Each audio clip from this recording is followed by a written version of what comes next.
बिस्मिल्लाहिर्रहमानिर्रहीम। स्टूडेंट्स, आज हम मुख्तलिफ यूनिट्स का इस्तेमाल पढ़ेंगे। तो क्वेश्चन है, दर्ज झैल को आप कौन से यूनिट से बयान करेंगे। पहला क्वेश्चन है, 5 रुपए के सिक्के की मोटाई। अब 5 रुपए का सिक्का बहुत पतला होता है तो हम इसको मिलीमीटर में मापेंगे। दूसरा क्वेश्चन है, किताब की लंबाई ये भी छोटी सी होती है तो हम इसको सेंटीमीटर में मापेंगे। तीसरा क्वेश्चन है, फुटबॉल के मैदान की लंबाई, तो ये हमारे पास मीटर में आएगा। दो शहरों के दरमियान फासला स्टूडेंट ये थोड़ा ज्यादा होता है तो इसको हम किलोमीटर में मापेंगे। पांचवा क्वेश्चन, 5 रुपए के सिक्के का मास, स्टूडेंट ये भी बहुत थोड़ा होता है तो हम इसको ग्राम में मापेंगे। छठा क्वेश्चन है, आपके स्कूल बैग का मास, तो ये तकरीबन किलोग्राम में आएगा।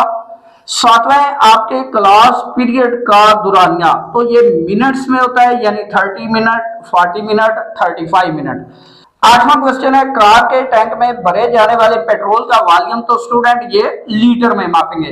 नौवां क्वेश्चन है, 1 लीटर दूध उबालने का करीबन वक्त। अब 1 लीटर दूध है, थोड़ा सा ही है तो इसमें भी हमें मिनट लगेंगे। अब स्टूडेंट आपसे क्वेश्चन है कि आपने कमेंट करना है अपना जवाब।